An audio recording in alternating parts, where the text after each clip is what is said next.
an angle theta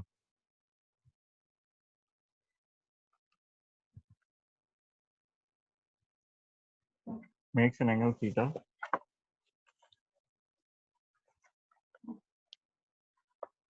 with positive x axis in anti-clockwise direction. Anti-clockwise direction.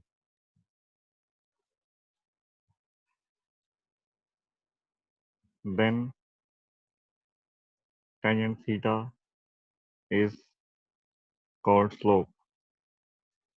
कहने का मतलब ये है कि ये तुम्हारा x एक्सिस है, ये पॉजिटिव x एक्सिस, इधर पॉजिटिव y एक्सिस, ये नेगेटिव x एक्सिस होता है और ये नेगेटिव y। कोई भी कर्व है, कोई भी ग्राफ है, पहले हम सिंपल सी बात करते हैं, लाइंस की बात करते हैं, लाइन का स्लोप क्या होगा। सपोज एक लाइन तुम्हें दी हुई है, ये एक लाइन, ये ग्राफ है, कोई ग्राफ इस तरह का है, तो उसका एंगल देखो with positive x, positive x मतलब इसके साथ, इसका एंगल, इस लाइन का एंगल, इस कर्व का एंगल, जो हमारा ग्राफ है इसका angle with positive X axis check करना है हमें, और हम देखें तो यहाँ पर थीटा की वैल्यू 0 आती है। इसका एंगल विद एक्स मतलब इस एक्स को यहाँ पर भी एज्यूम कर सकते हो तुम लोग, इस लाइन का angle with x axis is 0 degree. Slope of this line, slope of this line, slope of this line कैसे लिखेंगे, tangent of theta, theta is angle, angle of this line with the positive direction, positive x axis in anti-clockwise sense। तो anti-clockwise clockwise का मतलब ये रहता है कि ये सपोज x axis है, तो यहाँ से तुम स्टार्ट करोगे तो एंगल इधर गया, और एक लाइन ये भी हो सकती है, तो यहाँ से तुम स्टार्ट करो तो एंगल इस तरफ गया, तो ये तुम्हारा एंटी-क्लॉकवाइज सेंस है, ये एंटी-क्लॉकवाइज होता है, एंटी-क्लॉकवाइज। और तुम इसको देखो तो क्लॉकवाइज में रोटेट करना पड़ेगा, तो ये क्लॉकवाइज सेंस। तो हमें एंटी-क्लॉकवाइज डायरेक्शन में देखना होता है एंगल, एंटी-क्लॉकवाइज सेंस, ये क्लॉकवाइज में एंटी-क्लॉकवाइज। तो यहाँ तो कोई क्लॉकवाइज और एंटी क्लॉकवाइज का कुछ है ही नहीं, तो यहाँ पर स्लोप जो है वो टेंजेंट थीटा इज 0, तो 0 आंसर है। चलो आगे देखते हैं, ये एक्स एक्सिस, वाई एक्सिस, ये एक्स एक्सिस, ये वाई एक्सिस, और इसका एंगल, एक ग्राफ हमें ये दिया होगा, ये कोई ग्राफ है, ये ग्राफ हमारे पास है स्ट्रेट लाइन ग्राफ, तो इसका angle with positive X axis देख, इसका एंगल ये पॉजिटिव एक्स एक्सिस ये हो गया, लाइन ये हो गई, इस एंगल चेक करेंगे विद एंटी क्लॉकवाइज, इधर मत जाना है, ये क्लॉकवाइज हो जाएगा, उस तरफ जाना है तुम लोग, एंटी क्लॉकवाइज, ये थीटा है, तो इस लाइन का स्लोप क्या हो गया, slope of this line is tangent theta. और थीटा देख रहे हो तुम, थीटा कितना है, theta is less than 90 degree. If theta is less than 90 degree, then tangent theta, tangent 90 degree, theta less than 90 means first quadrant में, तो tan theta जो है वो पॉजिटिव होगा, तो ये 0 नहीं होगा, ये कोई पॉजिटिव नंबर आएगा, अब जो भी आएगा इस पॉजिटिव। अब theta, since theta lies in first quadrant,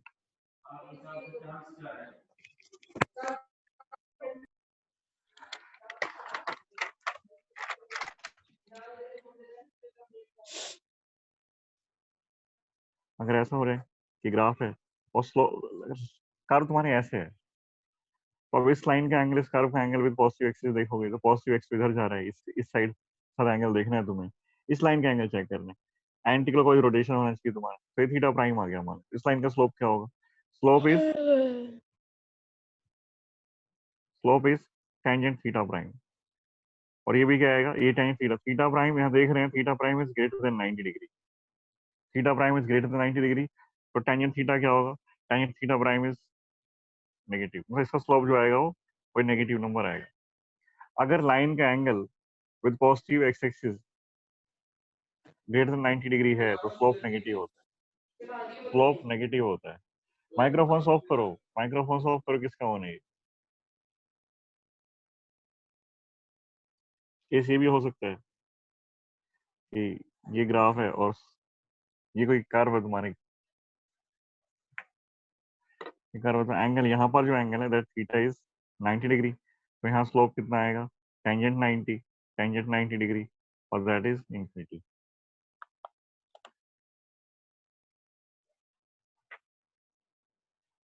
उसके बाद हम बात करते हैं टेंजेंट कर्व के ऊपर।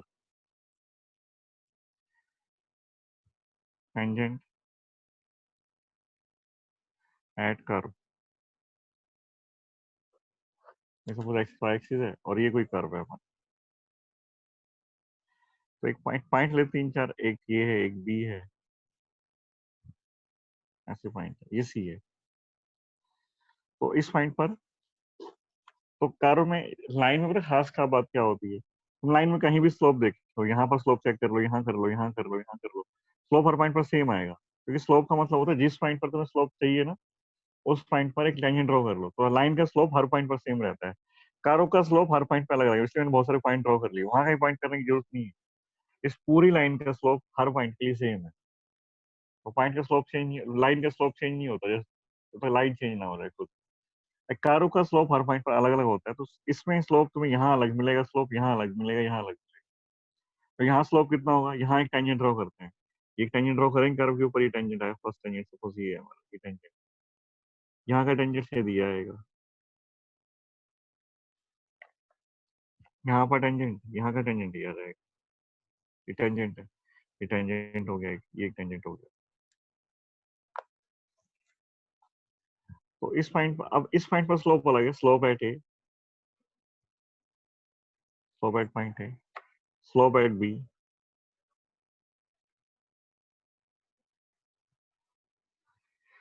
Slope at C.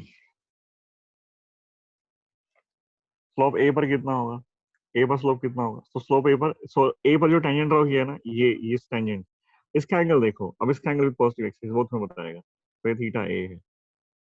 बी पर स्लोप कितना होगा, पॉइंट बी है, तो बी पर स्लोप कितना होगा, यहाँ एक्सिस ड्रॉ कर लो, एक इमेजिन कर लो, यहाँ एक्स एक्सिस है, तो टेंजेंट का एंगल विद पॉजिटिव एक्सिस ये थीटा बी हो गया, मान लेते हैं। ये थीटा सी। अगर हम देखें ग्राफ के अकॉर्डिंग, कर्व के अकॉर्डिंग देखें भी, तो थीटा ए, माइक्रोफोन सॉल्व करो, theta A is less than theta B is less than theta C. जैसे तुम आगे जा रहे हो स्लोप इंक्रीज करता जा रहा है, देखो यहाँ का टेंजेंट ये है, सर यहाँ का थोड़ा और घूम गया ऐसे टेंजेंट, और यहाँ का देखें तो और घूम गया, है ना। तो स्लोप पहले तो ये एंगल, और फिर यहाँ देखें तो ये आ गया, और फिर यहाँ गया तो ये आ गया, तो एंगल इंक्रीज करता जा रहा है ना। तो स्लोप तो हम ऐसे लिखेंगे, slope at A is tangent theta A, theta A angle है, यहाँ क्या लिखेंगे, टेंजेंट थीटा बी, यहाँ क्या लिखेंगे, टेंजेंट थीटा सी। चलो ये भी ठीक है। एक चीज मैंने और बताई, स्लोप कैलकुलेट करने की तरीका जरूरी नहीं तुम्हें एंगल पता लग जाए, हो सकता है सिर्फ कर्व की इक्वेशन दे रखी है और तुम्हें पता ही नहीं है कि एंगल कितना है, तुम कैलकुलेट ही नहीं कर पा रहे, तो एक और तरीका होता है स्लोप का। स्लोप कैलकुलेट करने के लिए हम लोग, जैसे ये वाई है तुम्हारा, ये एक्स है, तो D Y by D X भी तुम्हें स्लोप देता है। ये मान लो फंक्शन दे रखा है, ये फंक्शन है, इसकी कर्व ये है, इसका स्लोप बताओ इस नंबर पर, इस पॉइंट पर एक्स की वैल्यू कुछ दे रखी होगी, X equal to suppose X naught, X equal to जो भी वैल्यू दे रखी होगी, तो क्या कर लेंगे, D Y by D X करेंगे। अगर एंगल दे रखा है तो एंगल से निकल जाएगा, अगर एंगल नहीं दिया हुआ, फंक्शन दिया हुआ है, तो उसका उसका डिफरेंशिएशन कर लो। डिफरेंशिएशन खुद अपने आप में स्लोप होता है, और किस अलग अलग पॉइंट पर चाहिए, तो अलग अलग पॉइंट पर चाहिए, तो मान लेते हैं ये पॉइंट में मान लेता हूँ कि ये एक्स वन है, ये एक्स टू पॉइंट है, ये एक्स थ्री है। तो अगर यहाँ पर तुम हो तो यहाँ तो एंगल की वैल्यू चाहिए थीटा ए, अगर तुमने फंक्शन से कैलकुलेट किया है, तुमने डिफरेंशिएशन से कैलकुलेट किया है, तो एक्स की वैल्यू यहाँ पुट कर दो, एक्स कितनी यहाँ पर, एक्स एक्स की वैल्यू कितनी होगी, एक्स वन, तो x one X equal to X one, slope same आएगा, D Y by D X कर दो इसको, D Y by D X, X equal to X two पर D Y by D X कर दो, X equal to X three पर। तो ये सब स्लोप देते हैं, स्लोप मतलब पॉजिटिव एक्स एक्सिस के साथ एंटी क्लॉकवाइज डायरेक्शन में जो एंगल बनता है वो स्लोप, उसका टेंजेंट स्लोप होता है। और अगर तुम्हें एंगल नहीं पता लगता है और कर्व की इक्वेशन पता है, फंक्शन की इक्वेशन पता है, तो उस फंक्शन का डिफरेंशिएशन कर लो, डिफरेंशिएशन कर लोगे तो स्लोप की इक्वेशन आ जाएगी। अब स्लोप कर, अगर लाइन है तो स्लोप हर पॉइंट पर सेम हो, लाइन है तो, और अगर कर्व है तो हर पॉइंट पर स्लोप अलग अलग होगा। उस केस में क्या करेंगे, जहां तुम्हें डिफरेंशिएशन तुमने कर लिया, स्लोप की इक्वेशन आ गई, जहां तुम्हें स्लोप चाहिए वहां के एक्स की वैल्यू पुट कर दो, ए पर चाहिए तो ए पर एक्स की वैल्यू कितनी, एक्स की वैल्यू एक्स वन है, तो यहाँ पर स्लोप की इक्वेशन में D Y by D X के अंदर एक्स की वैल्यू एक्स वन पुट कर दो, यहाँ का स्लोप आ जाएगा। यहाँ पर इस पॉइंट पर चाहिए तो एक्स की वैल्यू एक्स टू पुट कर दो, एक्स टू लिया पॉइंट मैंने, एक्स थ्री लिया है, तो बी का स्लोप अगर चाहिए तो पहले y को डिफरेंशिएट करो, D Y by D X आ जाएगा, उसके बाद उस फंक्शन के अंदर x की वैल्यू x2 पुट कर दो, x2 put at x equal to x2, at x equal to x3। तो ये सब कंपैरिजन भी तुम कर सकते हो। जो एंगल ज्यादा हो गया ना, तो in first quadrant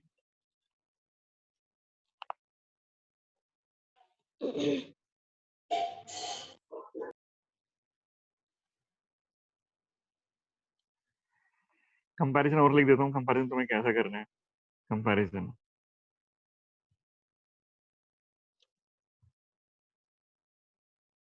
slope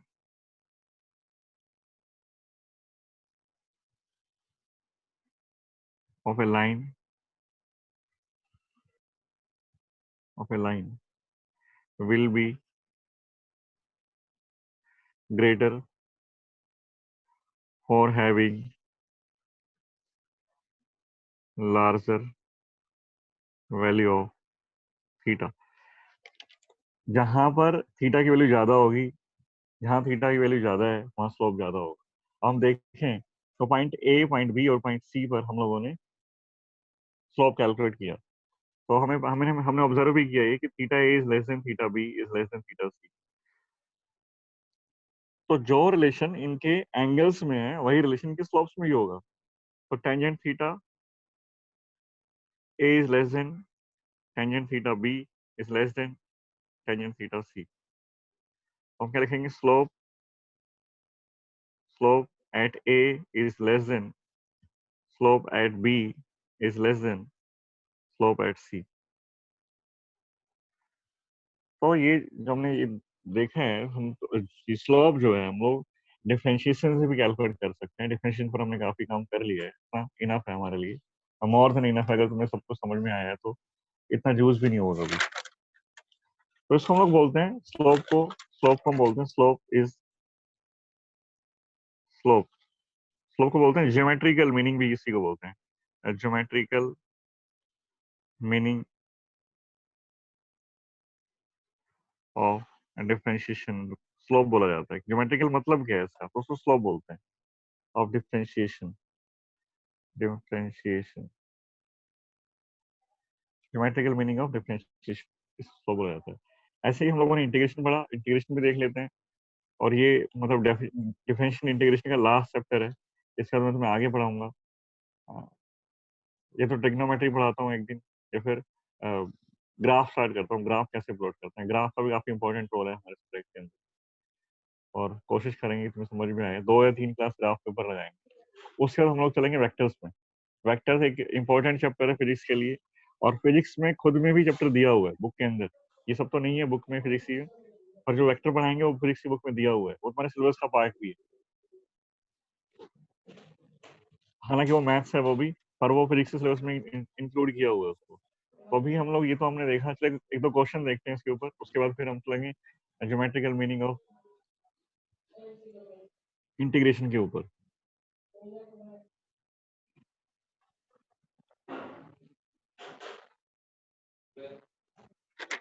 question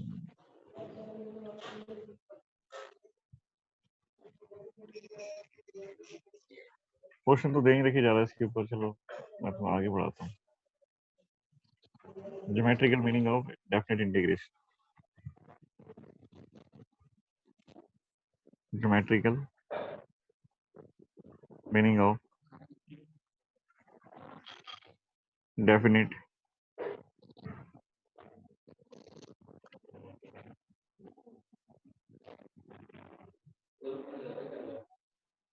definite integration. Geometrical meaning क्या होगा? हम ज्योमेट्रिकल डेफिनेट इंटीग्रेशन हम ऐसे करते हैं, कोई फंक्शन दिया हुआ है वाई, उसका इंटीग्रेशन करेंगे एक्स के रिस्पेक्ट में, and X is varying from A to B. ये था। ये करता क्या है, मैंने तुम्हें बताया था, इसका मतलब क्या था? रिप्रेजेंट, ये सम करता है। It is a sum of small small elements. और यहाँ पर हम लिखेंगे ज्योमेट्रिकल मीनिंग में summation of all elementary. Elementary मतलब बहुत small, elementary strips between the line x is equal to a and x is equal to b। Microphone of कर लो ना, कितनी बार कहना पड़ेगा तुम्हें एक बात के लिए।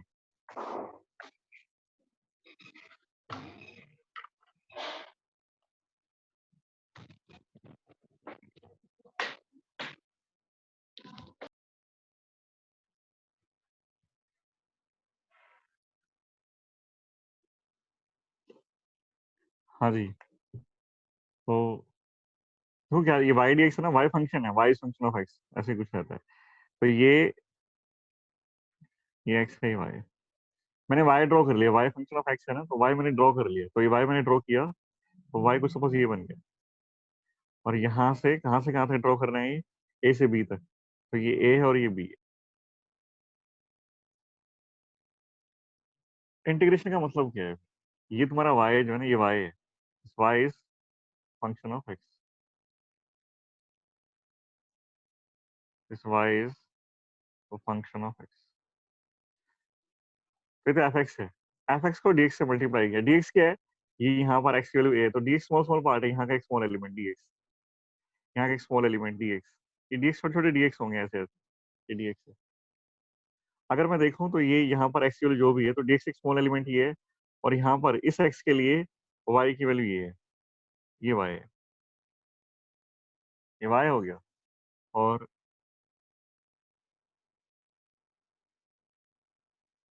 तो ये तो हो गया वाई, वाई तो वाई की वैल्यू देखो इतनी आ रही है, ये तो वाई हो गया तुम्हारा, ये वाई है। और ये डीएक्स हो गया, ये स्मॉल एलिमेंट डीएक्स हो गया। मैं वाई को अगर डीएक्स से मल्टीप्लाई कर दूं तो क्या रहेगा, वाई को डीएक्स से मल्टीप्लाई कर दूं, तो ये हमें ना एक रेक्टेंगल दिखाई दे रहा है, देखो रेक्टेंगल। यहाँ पर फंक्शन की वैल्यू कितनी है, वाई है। यहाँ ये कितना लिया मैंने स्मॉल एलिमेंट, ये डीएक्स लिया है, ये डीएक्स है। वाई को अगर मैं डीएक्स से मल्टीप्लाई कर दूं तो शायद इसका एरिया आ जाएगा, एरिया, ये एरिया। और ये एरिया हो गया सिर्फ ये जो है ना, दिस कंप्लीट, इसका दिस कंप्लीट सेगमेंट, ये तो तुम्हारा एक्स डिस्टेंस हो गया, ये तुम्हारा वाई हो गया। और ये एरिया है ना, this area, area of rectangle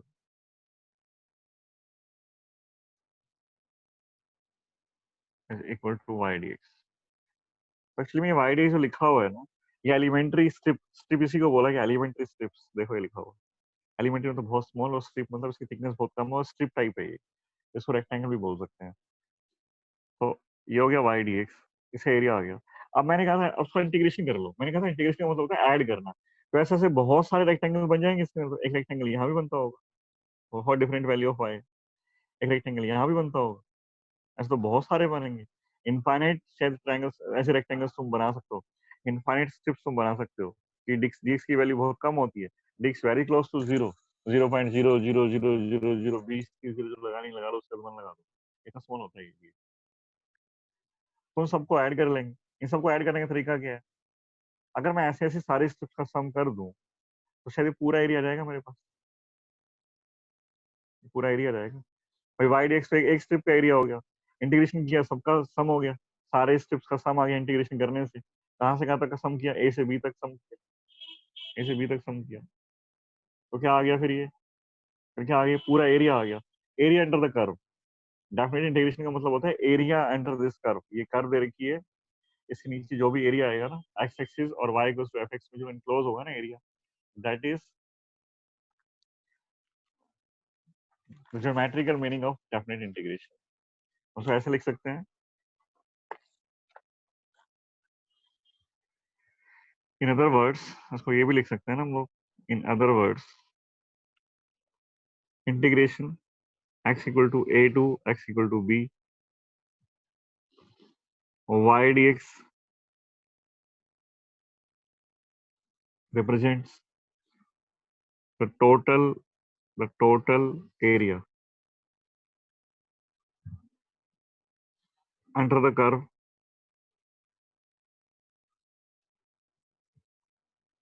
y equal to fx, made with x axis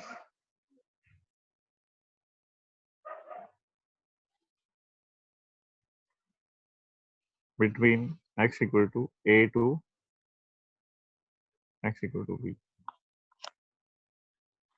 हम मान लेते हैं कि ये कोई कर्व इस तरह की है, इससे कर्व है।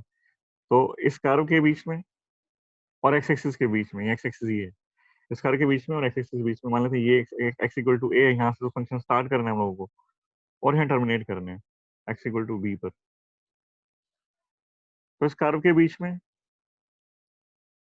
और एक्स एक्सिस के बीच में जो एरिया इनक्लोज होता है शायद वो एरिया ये है,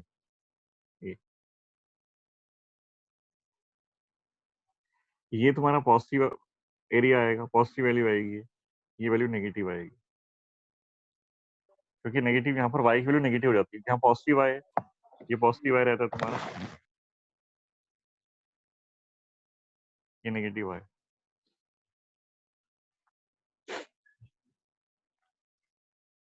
तो उसका इंटीग्रेशन कर लेंगे, है ना, ये पॉजिटिव और ये नेगेटिव एरिया आएगा। तो नेगेटिव आता है और हमें एरिया कैलकुलेट करना है। अगर ये नेगेटिव, देखो यहाँ की वैल्यू y को तो यहाँ की वैल्यू y के लिए नेगेटिव वैल्यू है, यहाँ के लिए पॉजिटिव। तुम इसको इंटीग्रेशन करोगे ना तो ये पॉजिटिव एरिया आ जाएगा, ये नेगेटिव एरिया है, और तुम्हें चाहिए टोटल एरिया।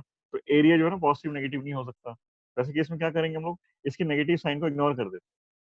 कई बार तो हमें फंक्शन की वैल्यू कैलकुलेट करें, कभी कभी हमें सिर्फ एरिया ही कैलकुलेट करना है। लिख देता हूं मैं, in some cases,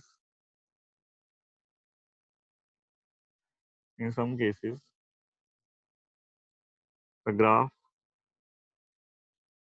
y goes to fx lies below the x-axis,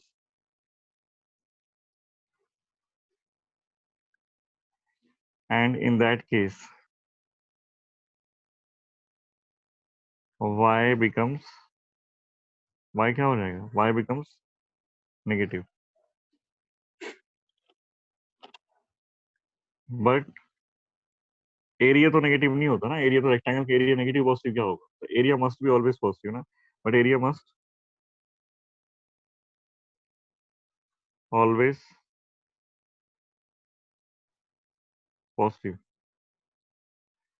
तो फिर क्या करेंगे, और नेगेटिव साइन को इग्नोर करते हैं, therefore एरिया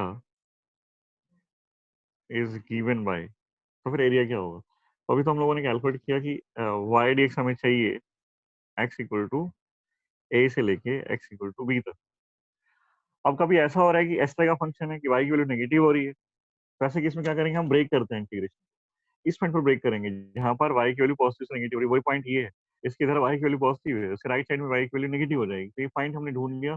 ऐसा होता है पॉइंट सी के ऊपर, तो हम एक बार तो इसको इंटीग्रेट कर लेंगे, कहाँ से कहाँ तक, तो वाई डी एक्स करेंगे, यहाँ पर एरिया कैलकुलेट कर लेंगे, अपर पार्ट में जो है x is equal to A to X is equal to C, plus इसे यहाँ से यहाँ तक कैलकुलेट कर लेंगे, integration Y D X X equal to C to X equal to B, break कर लिया हमने। अब हमें पता है ये वैल्यू नेगेटिव आएगी और हमें इसका नेगेटिव साइन इग्नोर करना है, तो हमने इसलिए क्या किया, इसका मोड लगा दिया, इस तरह से कैलकुलेट होता है। ठीक है, मेरे कोडिंग समझ में आ गया होगा, मतलब क्या है इसका, प्रैक्टिस करते हैं इसके ऊपर, 3-4 क्वेश्चन कराता हूँ। तो एक सिंपल सा क्वेश्चन उठाते हैं पहले। क्वेश्चन है हमारा, एक लाइन दी हुई है y is equal to X plus three,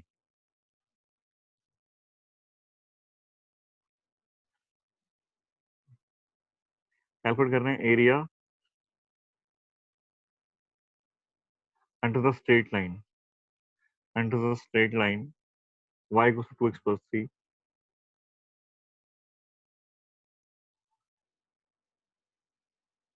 कहाँ से कहाँ तक, from x equal to two x equal to four. तो मैं इसको अगर ड्रॉ करना चाहूँ तो y is equal to two X plus three है, ये भी देख लो, साथ साथ कुछ इन्फॉर्मेशन और भी देता रहूंगा मैं जो कि आगे यूज होने वाली है, और उसको हम डिस्कस भी करेंगे, ग्राफ एक चैप्टर आएगा हमारा। तो ये ना एक ये एक लीनियर इक्वेशन है, देखो लीनियर मतलब यहाँ मैक्सिमम पावर वन है फंक्शन के अंदर, ये लीनियर इक्वेशन है। तो लीनियर इक्वेशन का ग्राफ हमेशा स्ट्रेट लाइन बनती है, स्ट्रेट लाइन बनता है। तो यहाँ पर क्योंकि वाई ड्रॉ करेंगे ना, वाई और एक्स में रिलेशन ड्रॉ करेंगे, क्या आएगा, तो स्ट्रेट लाइन आएगी, क्योंकि इक्वेशन लीनियर है। चलो अब तुम करना चाहोगे, उसको ड्रॉ करना चाहो तो एक्स की वैल्यू जीरो पुट कर लो, एक्स जीरो कहाँ पर होगा, जब एक्स की वैल्यू जीरो है तो y कितना हो 3। जब x0 y3 तो यहाँ मिलेगा पॉइंट, यहाँ x की वैल्यू 0 हो गई और y 3 हो गया, एक पॉइंट ही मिलेगा। एक बार y को 0 पुट कर लो, y को अगर मैं 0 पुट करूँ, y को 0 पुट करूँ तो x की वैल्यू कितनी आती है, y गोस टू 0, तो x कितना आया, x इज -3/2। तो y की वैल्यू 0 कहाँ होगी, y की वैल्यू 0 यहाँ पर होगा। जब y 0 है तो y तो 0 यहाँ पर होगा, और x की वैल्यू कितनी, -3/2, यहाँ चले गए, ये 3 है तो -3/2 यहाँ कहीं। तो ये तो आ गया तुम्हारा -3/2, 0 पॉइंट, और ये पॉइंट आ गया तुम्हारा x की वैल्यू 0 और y की वैल्यू y इज 3। अब 2 पॉइंट मिल गए तुम्हें, इन दोनों पॉइंट लाइन, तो लाइन अगर 2 पॉइंट मिल जाए तो लाइन बन जाती है, ड्रॉ हो जाती है लाइन। तो 2 पॉइंट मिल गए, इन दोनों पॉइंट से एक लाइन पास होती है, ये ग्राफ है तुम्हारा। अब इस ग्राफ पे चलो ये ग्राफ तो बन गया, पर हमें पूरी लाइन का एरिया नहीं चाहिए, हमें चाहिए x इक्वल टू 2। तो x इक्वल टू 2 यहाँ मान लेते हैं, x इक्वल टू 2 है, और ये मान लेते हैं x इक्वल टू 4 है, ज्यादा आगे हो गया, यहाँ मान लेते हैं x इक्वल टू 4। एक पॉइंट ये हो गया, एक पॉइंट ये हो गया, यहाँ से लेकर के x की वैल्यू 2, यहाँ से लेकर के और x की वैल्यू 4, ये जो एरिया ना, ये एरिया चाहिए। तो y आ गया, कैसे कैलकुलेट करेंगे, y dx from x equal to 2 to x equal to 4। y की वैल्यू तुम्हें दी हुई, y कितना है, y is 2x plus 3 dx, x is varying from 2 to x equals to 3। इसको इंटीग्रेट कर लेते हैं, फर्स्ट टर्म का इंटीग्रेशन आएगा 2 तो ऐसे रहेगा, x का इंटीग्रेशन कर देंगे x² 2 plus 3x। Constant of integration लगाएंगे नहीं क्योंकि डेफिनेट इंटीग्रेशन कर रहे हैं, 2 to 3, तो 2 से 2 कैंसिल हो गया। तो फर्स्ट टर्म में x की एक बार अपर लिमिट पुट कर दो, 3² 9 माइनस 2² इज 4, फर्स्ट टर्म तो ये आ गई, प्लस सेकंड टर्म 3 ऐसे रखो, upper limit 3 minus lower limit, तो 9 माइनस 5 4 इज 5 प्लस ये हो गया 3, 8 स्क्वायर यूनिट्स। अब जो भी ये मीटर है सेंटीमीटर है वो बाद में पता लग जाएगा। 8 हो गया ना, ये कितना होगा, सर लिमिट 2 से 4 है वो। अच्छा अच्छा 2 से 4 है तो ज्यादा करेक्शन नहीं करेंगे, 2 से 3 कर दी मैंने बीच में, 3 कर लेते हैं इसको, चलो ये 3 कर देते हैं, है ना। 8 स्क्वायर यूनिट है ना, 9 माइनस 4 इज 5 एंड 3 इंटू 1, ठीक है 8 स्क्वायर यूनिट्स, ठीक है। तो ये जो 18 आया ना, 8 जो आया है, जैसे 8 इज द एरिया, एरिया तुमने कैलकुलेट कर लिया, 8 मीटर स्क्वायर होता है, 8 सेंटीमीटर स्क्वायर हो सकता है, 8 फीट स्क्वायर हो सकता है, वो डिपेंड करता है वाई और एक्स किस में दिए हुए हैं। वाई मीटर में दिया हुआ, एक्स मीटर में दिया हुआ तो स्क्वायर मीटर आ जाएगा, और सेंटीमीटर में दिया square metre, square centimetre square आ जाएगा। तो डिपेंड करता है एक्स और वाई किस यूनिट में डील कर रहे हैं, वो वहां से पता लगेगा। वो तो मैंने लिख दिया स्क्वायर यूनिट आएगी जो भी आएगी, ठीक है। एक और करते हैं, तो लाइन थी, एक और साइन एक्स का ग्राफ प्लॉट करके कोशिश करते हैं। साइन एक्स एक ग्राफ होता है, y is equal to sine X. तो अब मैं बार बार स्टेटमेंट तो नहीं लिख सकता हूँ, बस y equal to sine X है, और एरिया तुम्हें चाहिए, एरिया चाहिए x equal to 0 to, area calculate करना है under this curve y equal to sine X, x equal to 0 to x equal to 2 pi. तो y equal to sine X का graph तुम्हें पता है क्या, y equal to sine X का graph क्या होता है। साइन एक्स का ग्राफ शायद आया हो, तुम्हें 10th में पढ़ा होगा, तो साइन एक्स का ग्राफ ना कुछ ऐसा रहता है,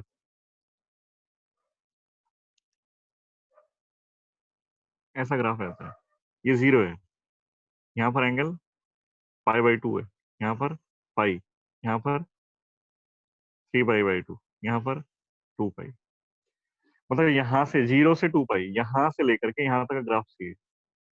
एक तो ये चीज हमें, ये पूरा एरिया, सॉरी ये पूरा एरिया चाहिए, ये एरिया कितना है, ये प्लस ये। हमें पता है ये पॉजिटिव, ये नेगेटिव, एरिया नेगेटिव नहीं हो सकता, तो हमें इसको ना ब्रेक करना पड़ेगा। हम क्या लिखेंगे, area is equal to, break कहाँ से कहाँ तक करेंगे, 0 से लेके जहाँ पर 0 होता है, यहाँ पर ये पॉजिटिव से नेगेटिव हो रहा है, पाई पर हो रहा है, तो 0 टू पाई एक इंटीग्रेशन करेंगे, प्लस पाई से 2 पाई दूसरा इंटीग्रेशन करेंगे, और उसका मॉड भी करेंगे।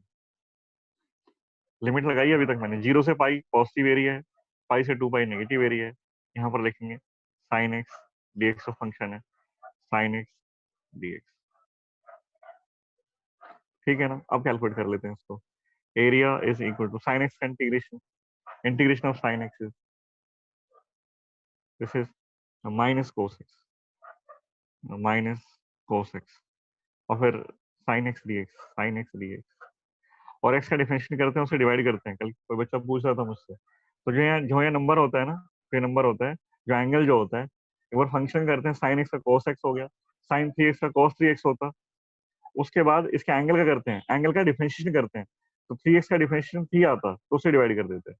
अब वन एक्स का वन आएगा तो उसे डिवाइड कर दिया, जीरो टू पाई प्लस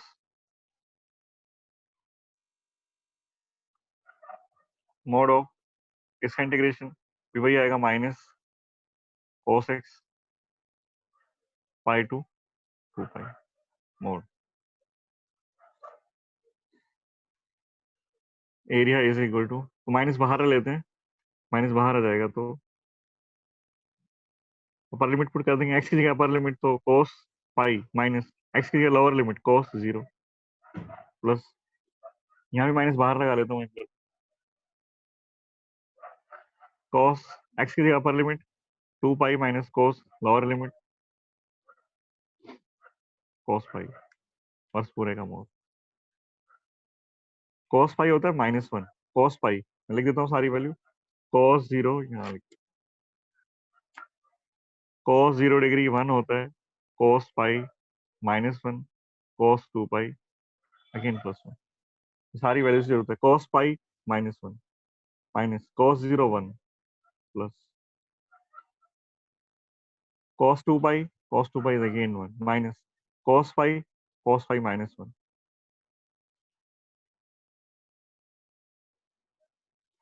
तो माइनस वन माइनस टू हो गया प्लस ये वन माइनस माइनस वन, तो वही ये टू हो गया और बाहर माइनस, तो मोड ऑफ माइनस टू, तो ये हो गया plus two plus mod of minus two, two plus two is four square units.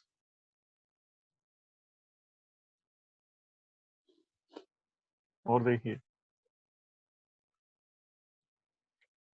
मैं कवर कराता हूँ,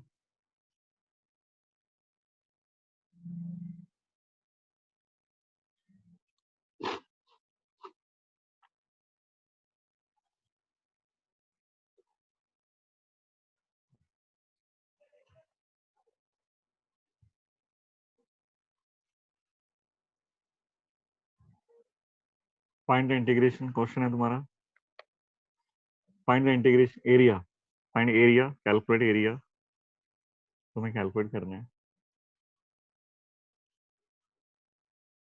figure bounded by the lines, bounded by the lines. अब सपोज ये तुम्हारा एक्स वाई एक्सिस है और जो लाइंस दी है वो है mod x is equal to one and mod y is equal to, तो एक्स इक्वल टू वन कितना होता है, एक्स इक्वल टू वन कहाँ होगा, तो एक्स की वैल्यू वन रहनी चाहिए, ये एक्स इक्वल टू वन हो, एक्स इक्वल टू वन हो गया, तो इसके लिए एक्स की वैल्यू वन, इस पॉइंट के लिए हम देखें तो यहाँ हम इधर जाते तो एक्स चेंज होता है, ये x equal to one point मेरे को मिल गया, ये एक्स इक्वल टू वन और x equal to minus one, मतलब एक्स इक्वल टू वन हो, मोड एक्स का मतलब पता है क्या होता है, मोड एक्स, तो x is equal to plus minus, तो एक्स वन हो तो भी वैल्यू वन आएगी और एक्स की वैल्यू माइनस वन हो तो भी वैल्यू वन आएगी ना, तो एक्स एक्स की वैल्यू प्लस वन भी हो सकती है, एक्स की वैल्यू माइनस वन भी हो सकती है, तो एक तो मेरे को ये मिल गया x equal to plus one, और दूसरी वैल्यू क्या मिलेगी इसकी, एक्स की वैल्यू माइनस वन, और एक लाइन ड्रॉ कर ली, ऐसी लाइन ड्रॉ करेंगे जिससे एक्स की वैल्यू चेंज ना हो, मतलब ग्राफ एक्स बाय एक्स की तरफ नहीं जाएगा, इस पूरी लाइन के ऊपर मैं देख, इस पूरी लाइन के ऊपर एक्स की वैल्यू कांस्टेंट रहेगी, कहीं चले जाओ, यहाँ चले जाओ तो एक्स की वैल्यू वन है, यहाँ चले तो एक्स की वैल्यू वन, इस लाइन के ऊपर एक्स की वैल्यू माइनस वन रहेगी, ऐसे मोड वाई तुम्हें वन दिया हुआ है, मोड वाई वन है, इसका मतलब क्या, वाई की वैल्यू प्लस वन भी हो सकती है और वाई की वैल्यू माइनस वन भी हो सकती है, तो वाई की वैल्यू वन कहाँ मिलेगी, वाई की वैल्यू वन कहाँ मिलेगी, तो वाई की वैल्यू वन ये होगी प्लस वन, वाई की वैल्यू माइनस वन कहाँ मिलेगी, वाई की वैल्यू माइनस वन यहाँ होगी। उसने पूछा ये दोनों जो कर्व है, ये दोनों जो ग्राफ लाइन दी है, इनके बीच में एरिया कितना क्लोज होगा, तो हमें मैथमेटिकल तो करने की जरूरत नहीं है वैसे, सॉरी इंटीग्रेशन, ये वाई और एक्स के बीच में जो एनक्लोज एरिया है ना दोनों के बीच में वो ये हुआ है, जो एरिया इनक्लोज हुआ है दैट इज दिस वन।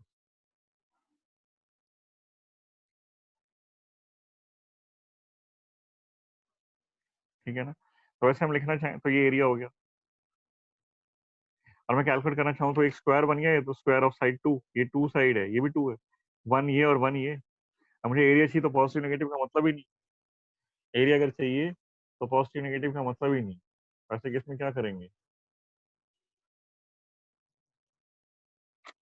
सारा एरिया ऐड कर लेते हैं।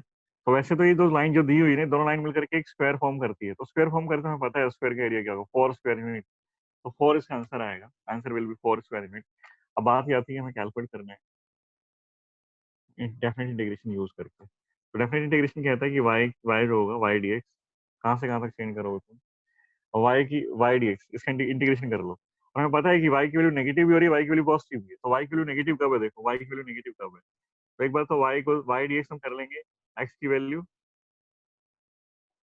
ये जो लाइन है ना, y की दो वैल्यू है, एक तो y की वैल्यू +1 है, तो एक बार y की वैल्यू +1 के लिए इंटीग्रेट कर लेंगे, -1 से लेके x की वैल्यू +1 तक, प्लस एक बार y की वैल्यू, अभी नेगेटिव कर्व है, इसका इसका देखो ये y की वैल्यू पॉजिटिव है, तो उसके लिए तो ये एरिया रहेगा, y की वैल्यू पॉजिटिव, तो ये एरिया फर्स्ट फर्स्ट इंटीग्रेशन ये हुआ, फर्स्ट इंटीग्रेशन ये हो जाएगा जब y की वैल्यू पॉजिटिव है। ये लिखता हूँ मैं when y is equal to +1। तो पहला एरिया तुम्हारा ये आएगा, इस ये ग्राफ क्या है, ये ग्राफ तो y equal to -1, y dx दोबारा से करो, x इक्वल टू -1 से +1, कब, when y is equal to -1। मतलब y इक्वल टू +1 लोगे ना, और उसका इंटीग्रेशन करोगे तो y इक्वल टू +1 तो ये ग्राफ हो गया, और x एक्सिस ये हो गया, इसके बीच में जो एरिया आएगा वो ये एरिया रहेगा, ये एरिया। अब आएगा ये y का इंटीग्रेशन करेंगे, और y की वैल्यू कितनी लेंगे, +1, तो +1 तो वैल्यू ये हो गई, ये +1 वैल्यू हो गई, +1 y की वैल्यू और एक्सिस के बीच के ग्राफ आ जाता है इंटीग्रेशन। ये यही मैंने बताया है कि y की ग्राफ ले लो और उसका इंटीग्रेशन कर लो, तो y जो ग्राफ है उसका और एक्सिस के बीच में जो एंगल एनक्लोज होता है उसका एरिया आ जाएगा। तो इसमें क्या होगा, अब इसके लिए दोबारा से करेंगे, तो y की वैल्यू -1 होगी, फिर y की वैल्यू -1 तो ये हो गई। अब इसका इंटीग्रेशन y इक्वल टू -1 के लिए इंटीग्रेशन करोगे ना, तो y इक्वल टू -1 और x के बीच में जो ग्राफ होगा उसका एरिया जाएगा, उसको मैं अलग तरीके से ड्रॉ कर देता हूँ, ये उसका एरिया ही आ जाएगा। पूरे का एरिया कितना होगा हम ड्रॉ कर देते हैं। तो मैं क्या करता हूँ, area is equal to y, तो दो अलग अलग वैल्यू है y की, +1 के लिए और -1 के लिए। मैंने पहले भी कहा था प्लस के लिए अलग से इंटीग्रेशन करते हैं, माइनस के लिए अलग करते हैं। तो 1 के लिए तो y इक्वल टू 1 के लिए तो ये कर लेता हूँ, y की वैल्यू 1 है तो 1 dx, कहाँ से कहाँ तक, -1 से +1, प्लस, और सेकंड एरिया नेगेटिव आएगा तो उसका मोड लेते हैं, इंटीग्रेशन ऑफ -1 dx, कहाँ से कहाँ तक, x की वैल्यू -1 से +1 तक।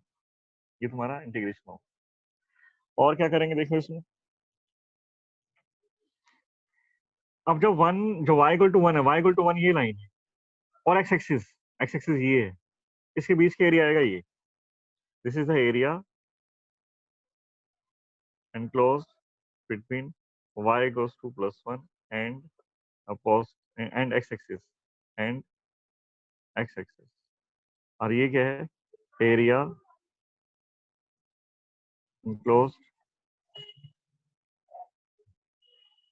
between y goes to -1 and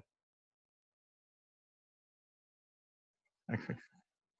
तो 1 dx -1 dx एरिया कैलकुलेट करिए, ये अब इसको इंटीग्रेट कर लेंगे, इसमें इंटीग्रेशन आता है, सिंपल सा इंटीग्रेशन बन गया। तो एरिया जो है दैट विल बी 1 dx है, 1 dx दोबारा लिख देता हूँ, 1 dx from -1 to +1, x is varying plus mod of minus sign बाहर ले आते हैं, 1 dx -1 से +1। तो dx यहाँ x की पावर तो है ही नहीं, x की पावर यहाँ 0 है, पावर में ऐड कर दो, पावर में ऐड करोगे इंटीग्रेशन करोगे तो x आएगा, x फ्रॉम -1 to +1, प्लस यहाँ पर इंटीग्रेशन करोगे तो माइनस साइन तो ऐसे कैसे रहेगा, यहाँ भी x आएगा, -1 से +1,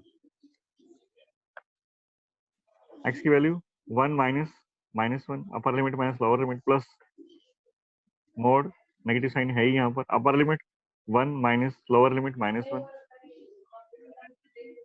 तो ये 2 हो गया, प्लस मोड ऑफ माइनस यहाँ पर है और ये 2, ये भी 2 हो गया, तो 2 प्लस अब माइनस साइन को इग्नोर करते हैं ना।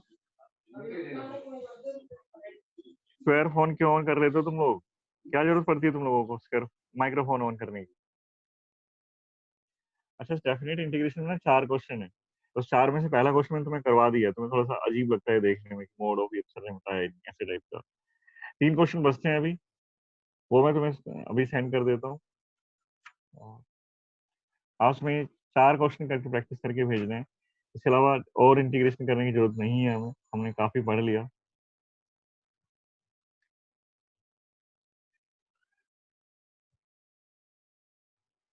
क्वेश्चन चलो 2-3 बातें और बताया था।